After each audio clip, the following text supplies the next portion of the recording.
कभी घर के खाली बरामदे में, कभी दीवारों पे लगी तस्वीरों में। सदियां बीत गई तेरे इंतजार में, तू खो गई है न जाने किस अंधकार में। तेरी याद मुझे रुलाती है, पर एक लौ है मेरे अंदर जो मुझे उठाती है। मैं चलती हूँ, भागती हूँ, आज भी तुझे ढूंढती हूँ। एक बच्चा जब गायब होता है तो उसका परिवार उसे ढूंढने के लिए हर मुमकिन कोशिश करता है, और दूसरी तरफ वो बच्चा न जाने कितने अत्याचारों से गुजरता है। एनसीआरबी की 2019 के रिपोर्ट के मुताबिक लगभग 1,19,617 बच्चे लापता हुए थे। मतलब 327 बच्चे हर दिन। 10 साल के अंतराल में इनमें से काफी बच्चे खोज लिए गए, पर तकरीबन 48,000 बच्चे अभी भी गायब हैं। हमने आज तक गुमशुदा बच्चों की कई कहानियां देखी, लेकिन आज का केस ऐसा है जिसमें एक बच्ची गुमशुदा हुई, लेकिन पुलिस प्रशासन को यह समझ में नहीं आ रहा था कि कोई उस बच्ची को ढूंढना भी चाहता है या नहीं। नमस्कार, मैं सोनाली कुलकर्णी क्राइम पेट्रोल सतर्क के इस नए अध्याय में आपका स्वागत करती हूँ। पर मम्मी मुझे नहीं जाना है, और कल तो खुशी का बर्थडे भी है ना, उसने मुझे बुलाया है। दिव्या, सिर्फ एक ही हफ्ते की बात है, तुम खुशी को सॉरी बोल दे। लेकिन मम्मा दिव्या, ये ले बेटा, तेरे लिए नई फ्रॉक। नई फ्रॉक? लेकिन पापा, इतना खर्चा करने की क्या जरूरत थी, और अभी तो पुरानी वाली है ना मेरे पास। अरे पुरानी वाली तो छोड़, उसको पहन के तो बिल्कुल राजकुमारी लगेगी, कोई बोल ही नहीं पाएगा तुझे किसी चीज की कमी है। मैं कह रही हूँ ना, मुझे किसी भी चीज की कमी नहीं है। हो गया तुम दोनों का? अब जाओ, बैग ही पैक हो गया।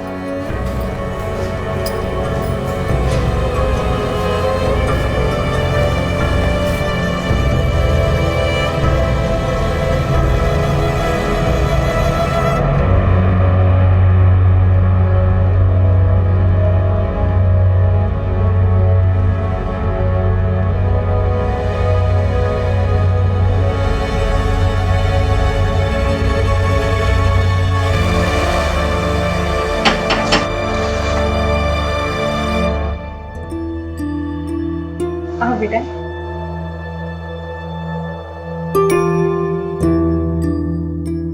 अगले मंगलवार को मैं दिव्या को ले आऊंगी। दिव्या, मेरा टाइम पे खाना खाना और टीवी कम देखना। ठीक है। ठीक है? बाय।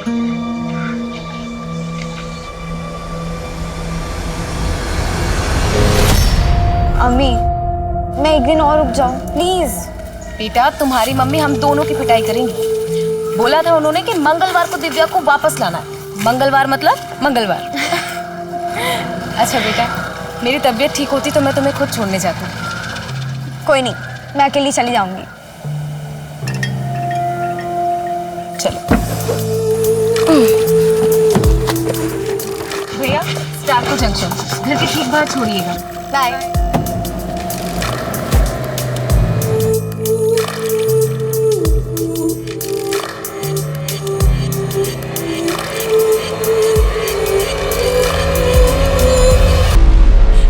फरजाना, वो मेरी दिव्या को अकेला छोड़ ही नहीं सकती। उसने मेरी दिव्या को कहीं छिपा के रखा है। शांत हो जाइए, पहले मुझे सब कुछ ठीक से बताइए क्या हुआ। साहब, मैं बोलता हूँ आपको, हमारी बेटी है दिव्या, वो फरजाना के घर पे गई थी और आज वापस लौटने वाली थी, पर अभी तक पहुंची नहीं है साहब। क्या उम्र होगी उसकी? मेरी बेटी सिर्फ 13 साल की। ये फरजाना क्या लगती है आपकी? आप इतने सवाल क्यों पूछ रहे हैं? उस फरजाना को उठाइए और जेल में डाल दीजिए, तब बताएगी कि उसने मेरी बेटी दिव्या को कहाँ छिपा के रखा है। देखिए मैडम, हम ऐसे ही किसी को उठाकर जेल में नहीं डाल सकते, हमें अपने तरीके से काम करने दीजिए। आपकी बेटी दिव्या फरजाना के घर क्यों गई थी? सर, मेरी तबीयत ठीक नहीं थी, इसलिए मैं दिव्या को छोड़ने नहीं गई थी। ये प्रणय और सुनीता झूठ बोल रहे हैं, उन्होंने ही मेरी दिव्या को गायब किया। लेकिन क्यों? ये सवाल मुझे और मेरी टीम को हर वक्त परेशान कर रहा था। इस केस को सुलझाना उतना आसान नहीं था जितना दिख रहा था। इस केस ने हमारे सोचने समझने के तरीके को ही बदल दिया। इस केस की शुरुआत से ही हमारे जहन में एक सवाल था कि आखिर उस दिन हुआ क्या था, कौन सच की चादर ओढ़ के हमसे झूठ बोल रहा था। यह हमारे सबसे मुश्किल केसेस में से एक था। सच को साबित करना तो दूर की बात थी, सच को समझने के लिए भी हमारे पास एक भी सबूत नहीं था।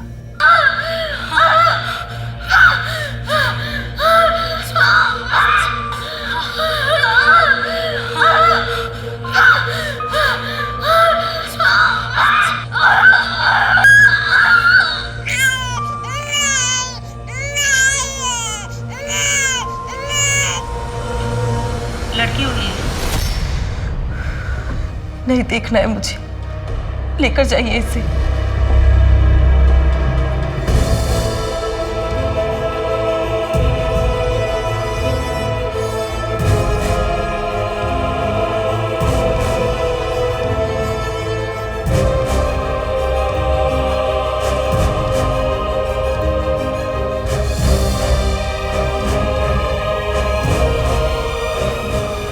टाइम और माँ बाप का नाम? 12:28। माँ का नाम फरजाना और बाप का पता नहीं है, क्लोज्ड अडॉप्शन होगा। अरे पर माँ ने कुछ तो नाम दिया होगा। अरे शक्ल तक तो देखी नहीं। तू ऐसा कर, दिव्या लिख दे और ये पायल उसके पास रख दे, उसकी माँ का है। ये पायल तो बहुत बड़ा है। हाँ तो बड़ी होगी तो पहनेगी ना, तुझे क्या करने का है? तू उसके पेपर्स के साथ रख दे बस।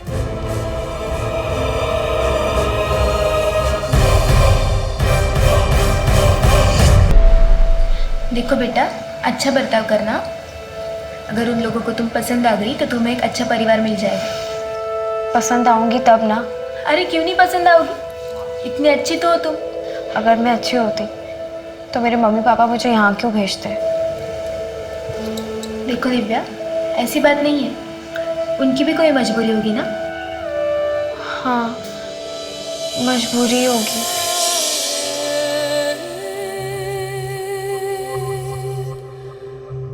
अच्छे से रहना और बीच बीच में मिलने भी आना। बाय।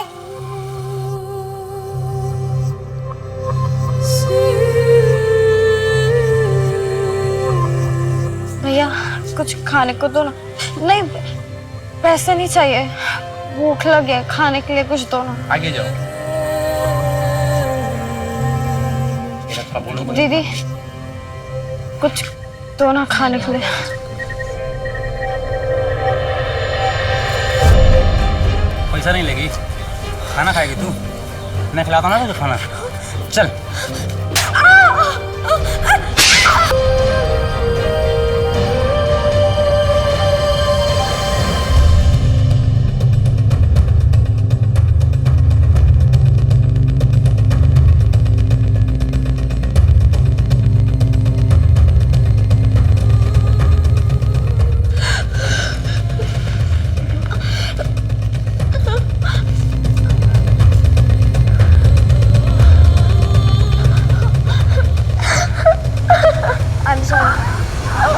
पूरे ऑर्फनेज में सबसे शांत लड़की है दिव्या।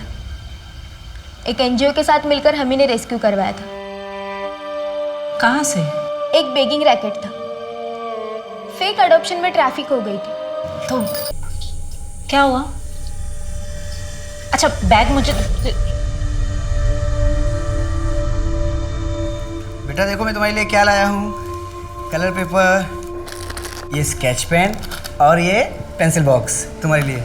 रख लो। अरे रख लो बेटा तुम्हारे। दिव्या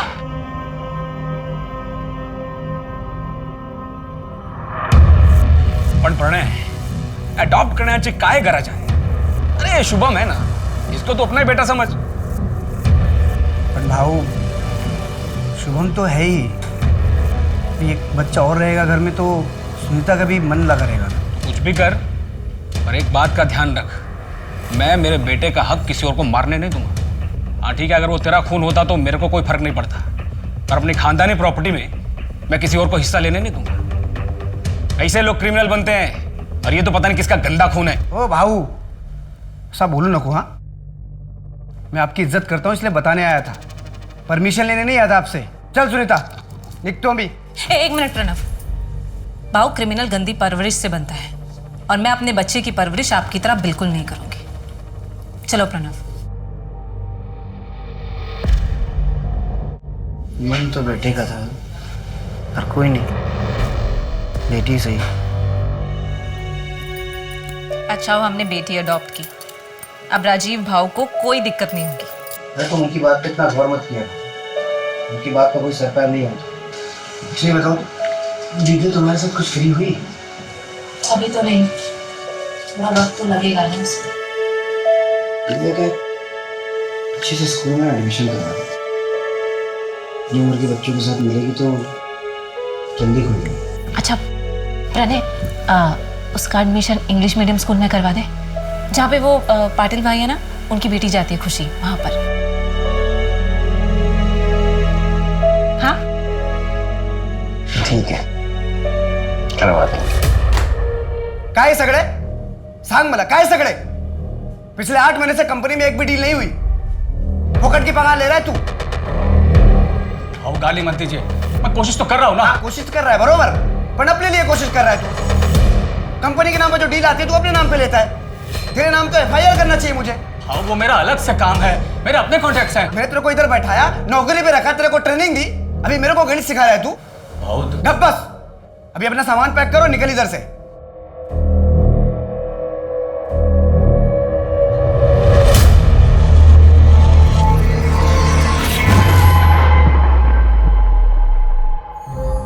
दिव्या, बेटा आ जाओ, खाना लग गया है।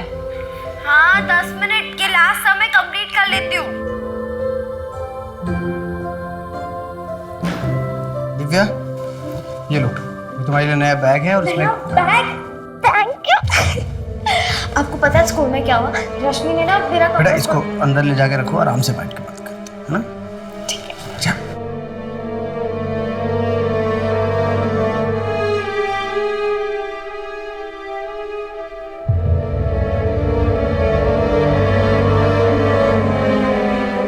अच्छा, मैं क्या सोच रही थी कि दिव्या का एडमिशन किसी सस्ते स्कूल में करवा दें। उससे क्या होगा? एडमिशन की फीस भी कम होगी और खर्चा भी कम होगा। ये बात तो दिव्या को अडॉप्ट करने से पहले सोचनी चाहिए सुनीता। मुझे क्या पता था कि बाद में हालात इतने खराब हो जाएंगे। कोई जरूरत नहीं स्कूल चेंज करने का। मैं कोशिश कर रहा हूँ, कुछ ना कुछ हो जाएगा।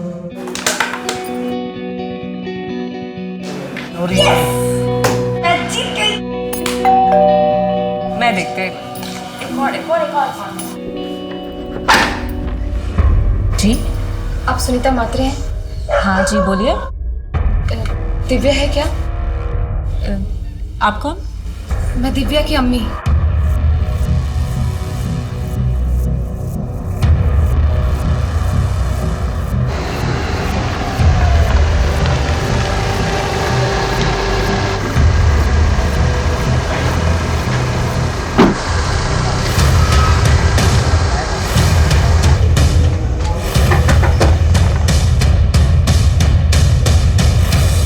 हाँ सर, मेरे को सिर्फ इतना याद है, इस लड़की को जिधर छोड़ा था उधर कोई तो था जिसने दरवाज़ा खोला था। आदमी था या औरत? सर आदमी था या औरत ये तो पता नहीं, लेकिन मैडम ने जहाँ बोला मैंने छोड़ दिया था। अगर कैब वाले ने दिव्या को प्रणय और सुनीता के घर के बाहर ड्रॉप किया था तो फिर दिव्या घर क्यों नहीं पहुंची? कहीं ऐसा तो नहीं है कि दोनों झूठ बोल रहे हैं? सर कोई तो झूठ बोल रहा है। ये दिव्या आउट ऑफ वेडलॉक बच्ची है। 13 साल पहले फरजाना ने उसे अडॉप्शन के लिए दिया था। फिर ये अब क्यों आई है? फरजाना, मेरी बात को समझो तुम। मैं अभी तुमसे शादी नहीं कर सकता हूँ, अम्मी नहीं मानेगी। सफी, तुम एक बार अपनी अम्मी से मिलाओ तो मुझे, मैं उन्हें मना लूंगी। मैं उनकी इतनी सेवा करूंगी कि वो भूल जाएंगी कि मैं किस जाति की हूँ। फरजाना, अम्मी को समझाना इतना आसान नहीं है। देखो मुझे थोड़ा वक्त दो, मैं अभी अपने पैरों पे खड़ा भी नहीं हुआ हूँ। मैं अम्मी से बात क्या करूंगा, कैसे समझाऊंगा उन्हें? ठीक है, लेकिन जो भी करना है जल्दी करो, मेरे पास ज्यादा वक्त नहीं। मैं अभी चलती हूँ, अब्बू घर पे इंतजार कर रही हूँ। अच्छा सुनो, तुम इतनी मुश्किल से तो आई हो तुम फरजाना, 10 मिनट रुक जाओ।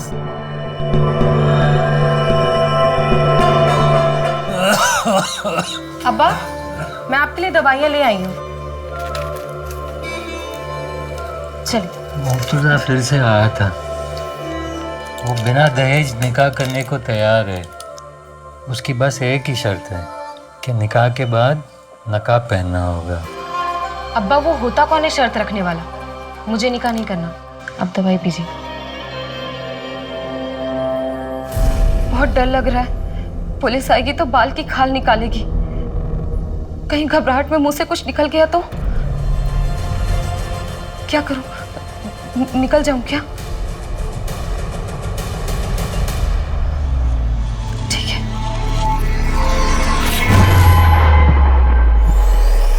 दिव्या कहाँ थी? उस दिन उसके साथ क्या हुआ था? ये केस पुलिस के लिए बहुत मुश्किल साबित हुआ। न सिर्फ इसलिए कि उनके पास कोई ठोस सबूत नहीं था, बल्कि इसलिए भी कि इस कथा के मुख्य पात्र ही ईमानदार नहीं थे।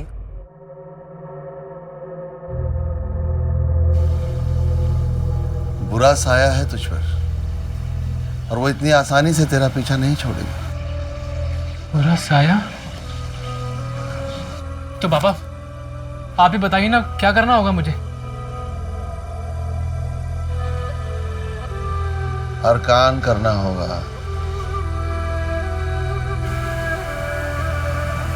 35 दिनों तक इसका सेवन कर, तेरी सारी बलाएं फना हो जाएंगी। हमारी कैब वाले से बात हुई, उसका कहना है कि उसने दिव्या को आपके घर के बाहर ही छोड़ा था। हो ही नहीं सकता, मैं तो सारा दिन घर पे थी, दिव्या का इंतजार कर रही थी। आप दोनों को किसी पर शक है? नहीं, हमें किसी पर शक नहीं है। और दिव्या को गायब करके किसी को क्या मिलेगा? सर मैं बोल रही हूँ वो फरजाना ही है, उसने ही मेरी बेटी दिव्या को कहीं छिपा के रखा है। अगर फरजाना ने ऐसा किया भी होता तो वो खुद क्यों नहीं गायब हो गई? ताकि साहब उस पर किसी को शक ना हो। और देखिए ना, हो भी वैसा ही रहा। आपको उस पर नहीं, हम पे शक हो रहा है। साहब हम झूठ क्यों बोलेंगे? वो तो हम पता कर लेंगे कौन और क्यों झूठ बोल रहा है। देख प्रणय, अगर दिव्या से तू मेरी शादी कराता है तो मैं तुझे 8 लाख रुपए दूंगा और तुझे वो वापस भी देने की जरूरत नहीं। भाऊ क्या बात कर रहे हो? मेरी दिव्या सिर्फ 13 साल की है। तो क्या हुआ, आज नहीं तो कल शादी तो करवाओगे। 8 लाख छोटी रकम नहीं होती। पैसे वाला तो क्या? अपनी बेटी बेचूंगा तुझे? हाँ, निकल यहाँ से। और आइंदा मेरे घर पे दिखाई मत पड़ना। आइंदा दिखाई पड़ा ना तो जान से मार दूंगा। इस कमीने ने सोच भी कैसे देखी मुझे? अपनी बच्ची बेचूंगा इसे।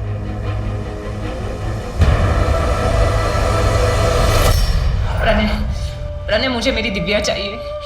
हम ऐसा करते हैं, हम फरजाना के घर जाते हैं, उससे बैठकर बात करते हैं, जो भी प्रॉब्लम है ना उसको सुलझाते हैं, लेकिन मुझे मेरी दिव्या चाहिए। दिव्या चाहिए मुझे मेरी।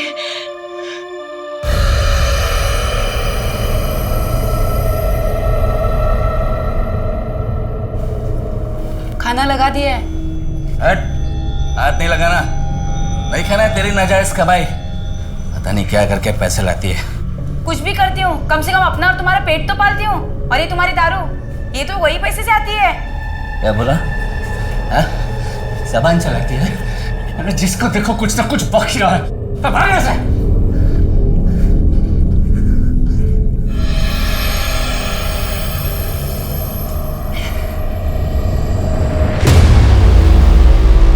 सुनीता, पड़ोसी बोले फरजाना कल रात में निकल के बैग लेके। क्या? तो अब क्या करेंगे? पर कैसे? उस पर नजर क्यों नहीं रखी गई थी? सॉरी सर, वो हमसे। नीलेश, ये बहुत बड़ा ब्लंडर है। फरजाना हमारी सस्पेक्ट थी और वो हमारे नाक के नीचे से गायब हो गई। ये हमारी लापरवाही का नतीजा है। सर मैंने फरजाना के लिए लुकआउट नोटिस जारी कर दिया है, वो जल्दी हमारी गिरफ्त में। और एक बात है सर, ये प्रणय का बड़ा भाई राजीव, वो इस एडॉप्शन से खुश नहीं था। तो क्या राजीव दिव्या को गायब करवा सकता है? हो सकता है सर, या ये भी हो सकता है कि दिव्या के साथ अब तक बहुत कुछ कर दिया गया।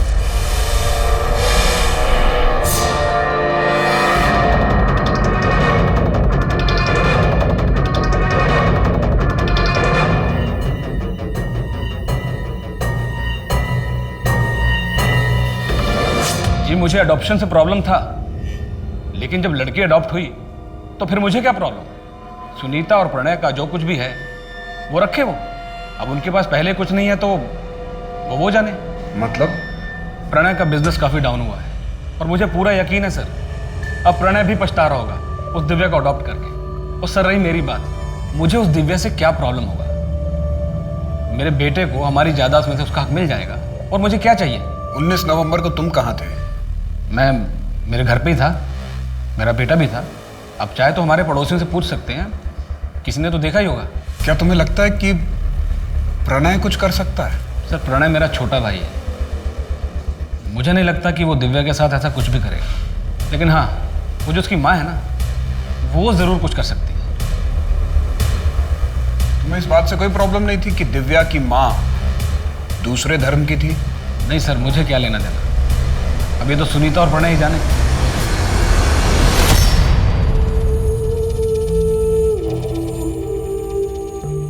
पापा ये देखो मैंने आपके लिए बनाया। Happy father's day.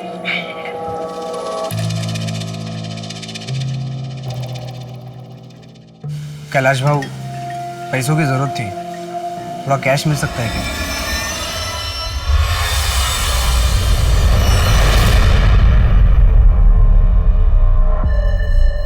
कहीं तुमने ही दिव्या को... सुनीता, दिमाग खराब हो गया तुम्हारा? इतना गिरा हुआ इंसान नहीं हो कि पैसों की खातिर अपनी बच्ची को बेच दूं। मेरी मजबूरी मेरी बच्ची से बढ़ के नहीं है, और जितना प्यार तुम करती थी उतना मैं भी करता था दिव्या से। करता था मतलब? मेरी दिव्या भी जिंदा है।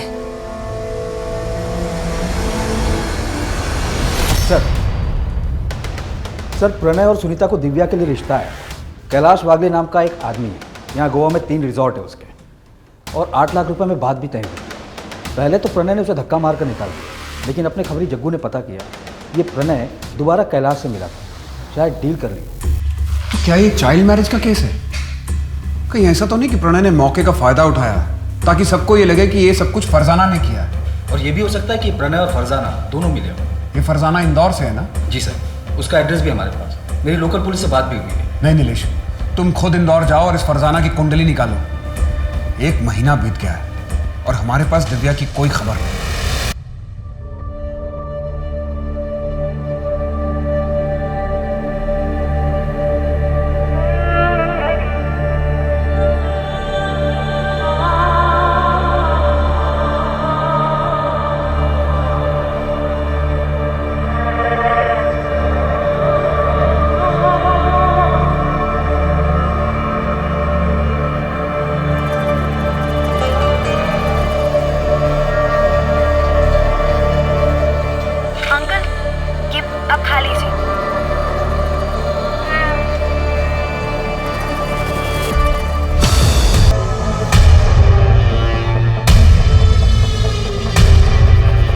क्या मैं ऐसे रहूंगी?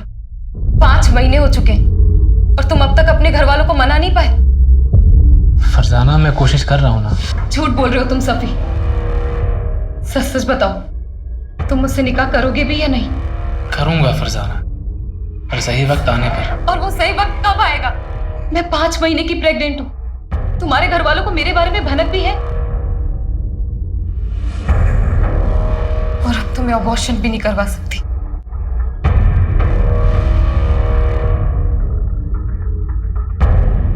और कब तक यहाँ रहना होगा? फरजाना, जब तक पुलिस मामला रफा दफा नहीं कर देती है तब तक। काश मैं दिव्या के साथ थोड़ा और वक्त गुजार पाती।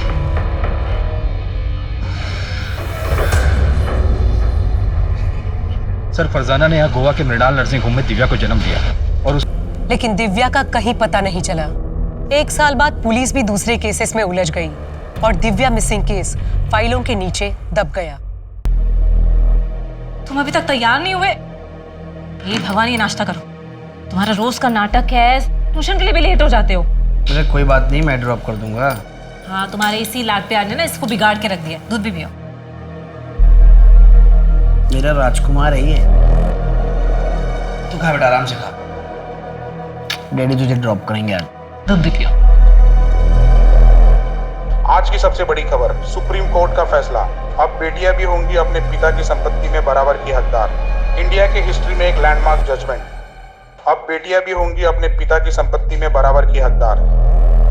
मैं मेरे बेटे का हक किसी और को मारने नहीं दूंगा। हाँ ठीक है, अगर वो तेरा खून होता तो मेरे को कोई फर्क नहीं पड़ता। अच्छा हो हमने बेटी अडॉप्ट की, अब राजीव भाव को कोई दिक्कत नहीं होगी।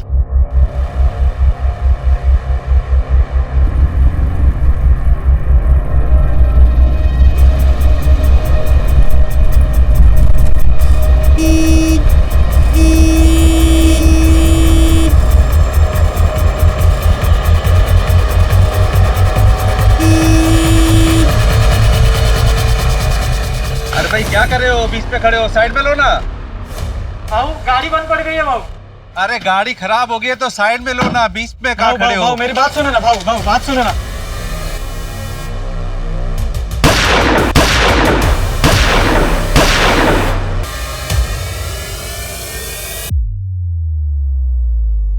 सुरेश कांबले नाम था सर। इंपोर्ट एक्सपोर्ट का बिजनेस है, बड़ा आदमी और पॉलिटिकल कनेक्शन भी बहुत स्ट्रांग थे।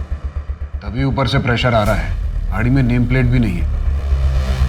कमल, ये स्टिकर देख रहे हो? कॉमन नहीं है। मैंने ऐसे स्टिकर और बाइक की फोटो सर्कुलेट करवा दी। पता करो कि कहाँ प्रिंट हुआ था और किसने करवाया था। विक्टिम के बारे में और कोई डिटेल? सर, सुरेश कांबले का ज़्यादातर बिजनेस कैश में होता था। बैंक में पैसा जमा करने जा रहा था। इतना बड़ा आदमी खुद कैश जमा करवाने जा रहा था? पैसों को लेकर वो किसी पर भरोसा नहीं करता था। फैमिली में और कौन कौन है? वाइफ पुष्पा कांबले और बेटा धीरज। वाइफ तो यहीं गोवा में और बेटा अमेरिका में पढ़ाई कर रहा है। बड़ा आदमी था तो दुश्मनी कई लोगों से रही होगी। कमल, कहीं ऐसा तो नहीं कि ये रॉबरी हमें गुमराह करने के लिए हो, जबकि असली मोटिव सुरेश को रास्ते से हटाना ही हो? सर, वो एंगल भी हम खंगाल रहे हैं, लेकिन मॉडस ऑपरेंडी जगत सिंह कैसी है?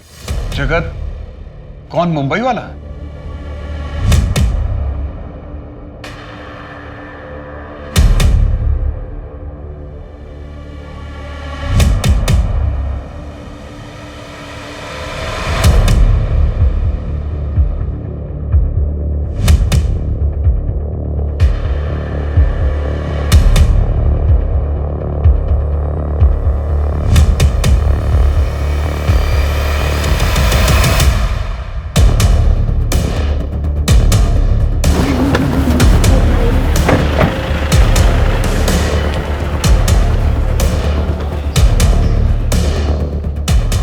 तो सही मिली। जग्गू को फोन कर। हाँ जग्गू, स्कूटर तो मिल गई है। वो दोनों कहाँ पर है? आप रेस्टोरेंट में आ जाओ, यहाँ दोनों चिल मार रहे हैं।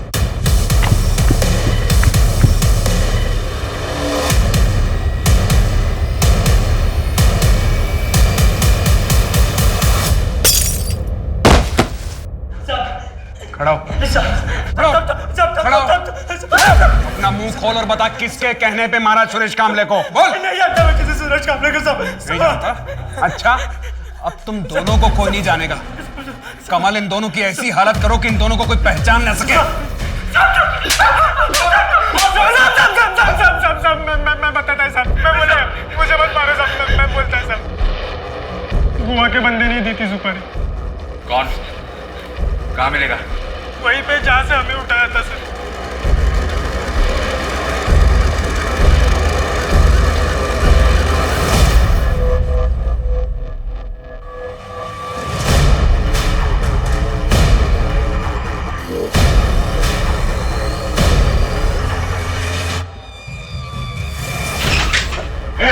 खड़ा हो। क्या कर रहा? खड़ा हो। क्या कर रहा? कहाँ ले जा रहे? बात सुनिए, पूरे घर को चेक करो। कहाँ ले जा रहे? क्या कर रहे हैं आपको? कहाँ ले जा रहे? मेरी बात सुनिए।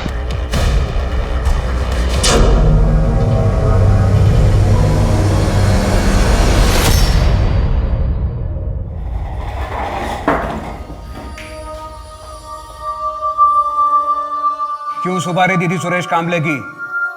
वो तो तुम्हारा शागिर्द था। कर्म अच्छे कर, ऊपर वाले का यही फरमान है तेरे लिए। अगर अगले 2 सेकंड में अपना मुंह नहीं खोला ना तो उसी ऊपर वाले के पास भेज दूंगा। तेरा ये गुस्सा ही तेरा सबसे बड़ा दुश्मन है और यही एक दिन तुझे जानने मिलेगा।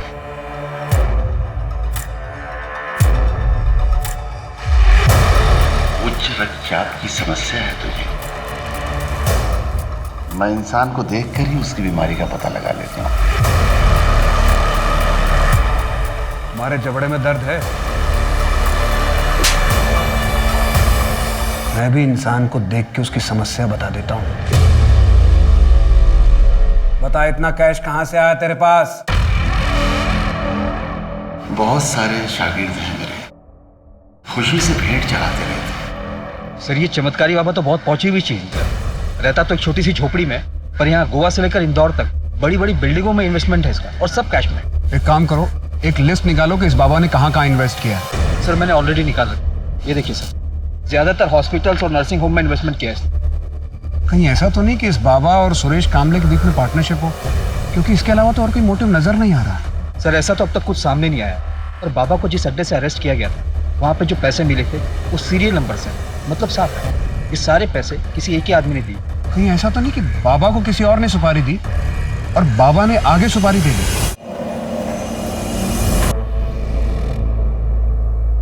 इसे जानते हो?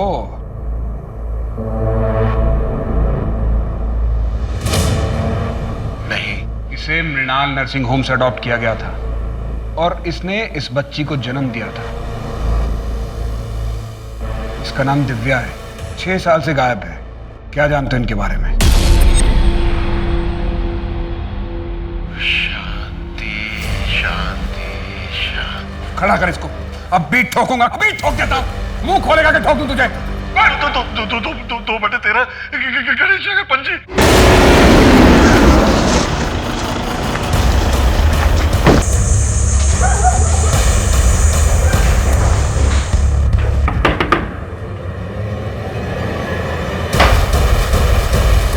खत्म हुआ चूहे बिल्ली का खेल।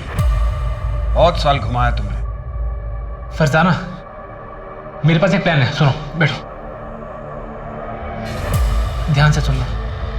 हम एक काम करते हैं कि हम ये बच्चा एक अस्पताल में दे देते हैं। क्या बोल रहे हो तुम सफी? मैं अपना बच्चा किसी को नहीं दूंगी। फरजाना, मेरी बात ध्यान से तो सुनो। देखो, एक चमत्कारी बाबा की वजह से मुझे एक अस्पताल के बारे में पता पड़ा है। हम ये बच्चा वहां दे सकते हैं, वही बच्चा रख लेंगे और डिलीवरी होने तक तुम भी वहां रह सकती हो। हम जब निकाह कर लेंगे फिर ये बच्चा वापस ले लेंगे। और ना ही मेरा सफ़ी से कभी निकाह हुआ और ना ही मैं अपनी बच्ची को ले पाई। फिर मुझे पता चला कि सफ़ी को HIV है। मैंने अपना टेस्ट करवाया तो मैं भी पॉजिटिव आई। मौत को इतने करीब से देखने के बाद मेरे अंदर की ममता जाग गई। सोचा बच्ची कुछ ही जिंदगी अपनी बच्ची के साथ गुजार पाऊं, पर दिव्या आप कहाँ हैं? क्या? क्या वो जिंदा है? मैं तो सोच रही थी कि वो उन दोनों के साथ खुश है। मुझे लगा था कि उन दोनों ने दिव्या का किडनैप करवाया ताकि वो मुझे फंसा सके। इसीलिए मैं उनके रास्ते से खुद हट गई ताकि वो तीनों खुश रह सके।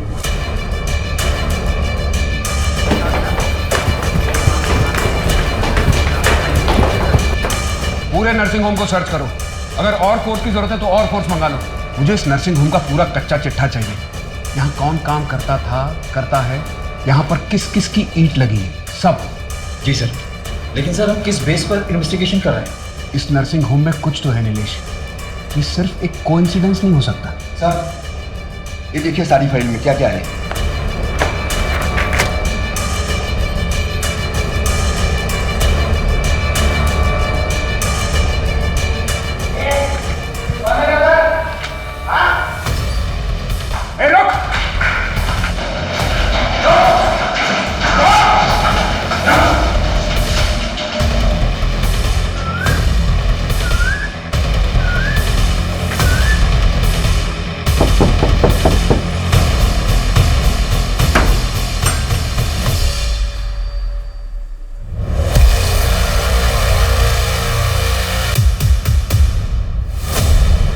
फरजाना, ये सब क्या है? पहले तू बता, बिल्ली की खाल में गीदड़, तेरा असली चेहरा क्या है? क्या बकवास कर रहे हैं आप? तुमने दिव्या को बचपन में अडॉप्शन के लिए नहीं ट्रैफिक किया था? मृणाल नर्सिंग होम का वार्ड बॉय हमारी हिरासत में है। उसने अपना मुंह खोल दिया है। हमारे पास उन सारी लड़कियों की लिस्ट है जिसे तूने ट्रैफिक किया था। बोल, कहाँ है दिव्या? बोल! फरजाना, मुझे कैसे पता होगा? 6 साल पहले वो सुनीता के घर के बाहर से गायब हुई थी। ये दिव्या की अभी की रिपोर्ट है जो हमें मृणाल नर्सिंग होम से मिली है। ये अब बताएगा?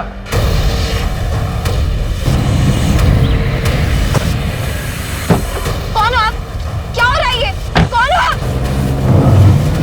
ये क्या कर रहे हो? और आप गाड़ी कर रहे हो?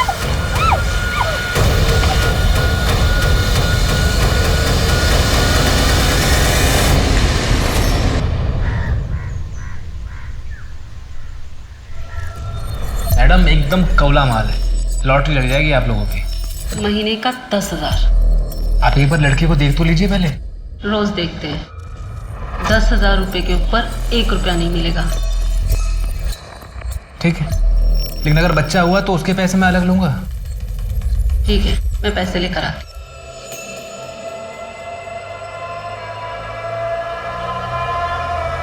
इसका नाम गौरी है। जाओ।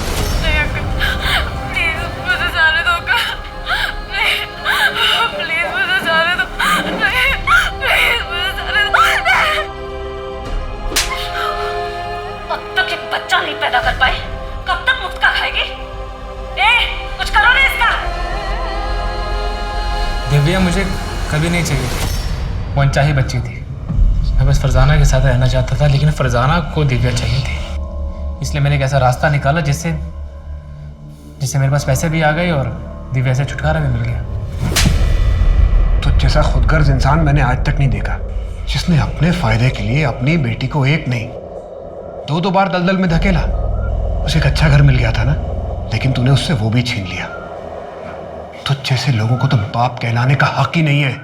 सर, दिव्या मेरा खून जरूर थी, लेकिन मैं उसका बाप नहीं था। फरजाना, बोल कहाँ है मेरी दिव्या, वरना चीर दूंगी तुझे। चाकू नीचे करो। मैं इसे नहीं छोड़ूंगी। बोल दिव्या कहाँ है? बोल। फरजाना, सिर्फ यही है जो हमें दिव्या तक पहुंचा सकता है। अगर इसे कुछ हो गया तो शायद हम दिव्या तक कभी ना पहुंच सके। चाकू दे दो, छोड़ो इसको। सर, मैं आपको लेके चलता हूँ जहाँ पर बच्ची को रखते हैं, लेके चलता हूँ। सर, यहीं पर है। कहाँ पे? दिव्या, दिव्या,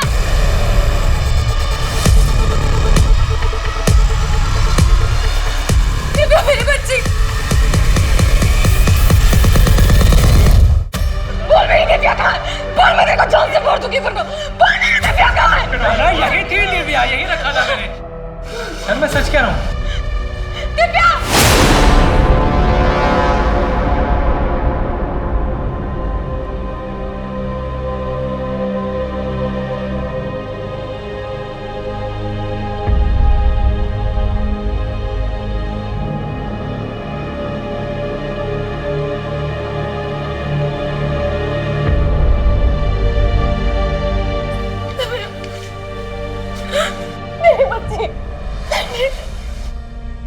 मुझे तुम लोगों से अब कोई लेना देना नहीं है।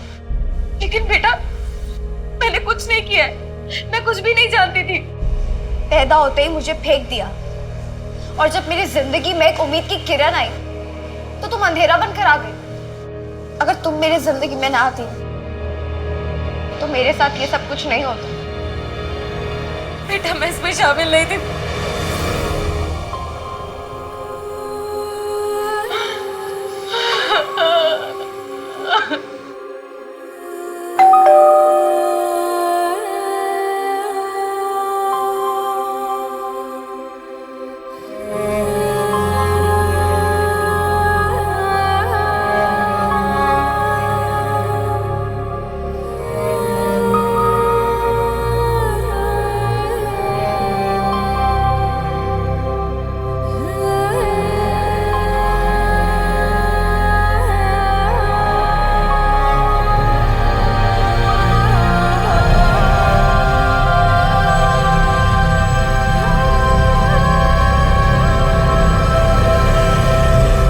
सर, मृणाल नर्सिंग होम को सील कर दिया गया।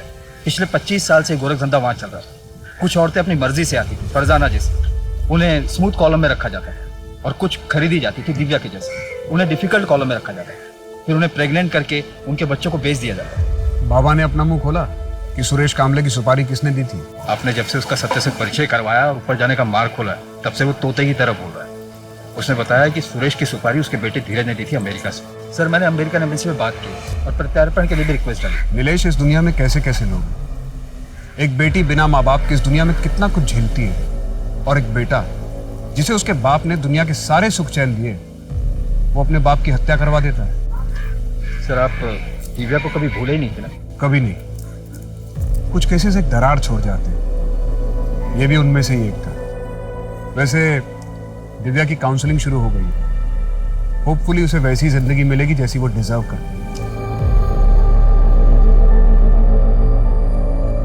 शफी खुदगर्जी में इतना अंधा हो गया था कि उसने अपनी ही बेटी का सौदा 2 बार कर दिया, क्योंकि उसके लिए वो अनचाही थी। लेकिन इस सब में दिव्या की क्या गलती थी? इस केस को सुलझाने के बाद पुलिस ने 128 औरतों और बच्चों को उस ट्रैफिकिंग रैकेट से बचाया जो अलग अलग शहरों में चलाया जा रहा था। इस केस में 6 साल होने के बावजूद पुलिस दिव्या को नहीं भूली थी, और अंत में पुलिस ने दिव्या को इस दलदल से निकाल दिया जहां उसके अपनों ने उसे धकेला था। आज दिव्या सुनीता, प्रणय और अपने छोटे भाई के साथ रह रही है। हम आशा करते हैं कि दिव्या जल्द इस सदमे से उभरे और एक खुशहाल जिंदगी जिए। अब मैं सोनाली कुलकर्णी आपसे विदा लेती हूँ। फिर मिलेंगे एक ऐसे ही चौंका देने वाले केस के साथ क्राइम पेट्रोल सतर्क, जस्टिस रीलोडेड में। तब तक अपना और अपने परिवार का ख्याल रखिए।